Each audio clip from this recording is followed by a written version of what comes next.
అయినప్పుడు ఈ వీక్లో వీడిని తెచ్చాం, వీడిని అఫీషియల్గా చూపించాం, వీడిని బయట బాదుతున్నాం, ఇవి లిస్ట్ అయితే సిపికి ఇవ్వాలి కదా. ఆ తర్వాత వాడు చచ్చిపోయాడన్న విషయాన్ని ఖచ్చితంగా సిఐ ఏసీపీకి చెప్పి తీరాలి, ఏసీపీ సిపికి చెప్పి తీరాలి. చెప్పిన తర్వాత వాళ్ళు కూడా ఇందులో పాత్రదారులు కాకపోతే కనుక శవాన్ని తగలబెట్టే ధైర్యం చేయలేడు సిఐ.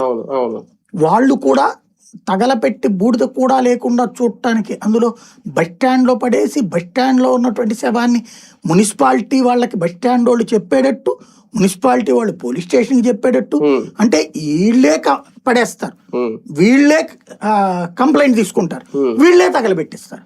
అంటే మొత్తం వీళ్ళే పాత్రలను అవతల పాత్రలు ఎలా నడవాలో నడిపించారు. అదంతా అయిపోయాక సీసీటీవీ ఫుటేజ్ మాయం చేశారు. మాయం చేశారు అంటే ఆ సీసీటీవీ ఫుటేజ్ మాయం చేసిన టెక్నీషియన్ అరెస్ట్ అవ్వాలి, అతనికి ఆర్డర్ వేసిన సర్కిల్ ఇన్స్పెక్టర్ మీద ఇంకొక కేసు పెట్టాలి. పెట్టారా మరి ఇప్పుడు ఈ విషయంలో? ఇది కాకుండా ఆ ఫుటేజ్ రా ఫుటేజ్ అక్కడ కూడా మాయం చేశారంటే కమాండ్ కంట్రోల్ అక్కడ ఉన్న ఉన్నతాధికారులు, దాని మొత్తానికి హెడ్ ఎవరు ఉంటారు? అసలు జూన్ నెలలో కంట్రోల్ రూమ్ లో ఉన్న ప్రతి అధికారి కోర్టులో నుంచోవాల్సి వస్తుంది. కమిషనర్ దగ్గర నుంచి డీజీపీని ఫస్ట్ పిలిచి నుంచోబెట్టాలి.